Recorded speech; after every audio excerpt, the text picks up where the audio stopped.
শত শত মানুষ গুম, হাজার হাজার বিরোধী নেতাকর্মীদের উপর নির্যাতন, বিডিআর ম্যাসাকার, শাপলা হত্যাকাণ্ড, নির্বাচন ব্যবস্থা ভ্যানিশ করে দেওয়া, জুলাই হত্যাকাণ্ড সহ হাসিনার সকল অপকর্মের লাইসেন্স এসেছে 111 থেকে। আলোচিত সাবেক সেনা কর্মকর্তা মাসুদ উদ্দিন চৌধুরী ছিলেন সেই অপকর্মের নাটের গুরুদের একজন। সোমবার গভীর রাতে রাজধানীর বারিধারা এলাকায় অভিযান চালিয়ে আলোচিত সাবেক সেনা কর্মকর্তা ও সাবেক সাংসদ মাসুদ উদ্দিন চৌধুরীকে গ্রেফতার করে ডিবি। ঢাকা মহানগর গোয়েন্দা পুলিশের একটি দল রাজধানীর বারিধারা এলাকা থেকে সাবেক সংসদ সদস্য মাসুদ উদ্দিন চৌধুরীকে গ্রেপ্তার করে।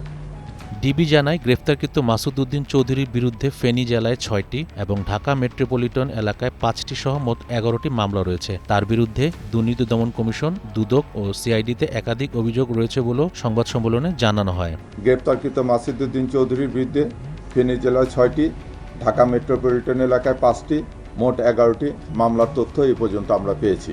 ওনার বিরুদ্ধে দুর্নীতি দমন কমিশনে এবং সিআইডিতে একাধিক অভিযোগ বর্তমানে তদন্তাধীন রয়েছে। গ্রেফতারকৃত সাবেক সাংসদ ও সেনা কর্মকর্তা মাসুদ উদ্দিন চৌধুরীকে ডিএমপির ডিবি তদন্তাধীন পল্টন থানার একটি মামলায় গ্রেফতার দেখিয়ে 5 দিনের রিমান্ড আবেদনসহ আদালতে প্রেরণ করা হয়েছে। Iftikhar Mahmud, green news desk.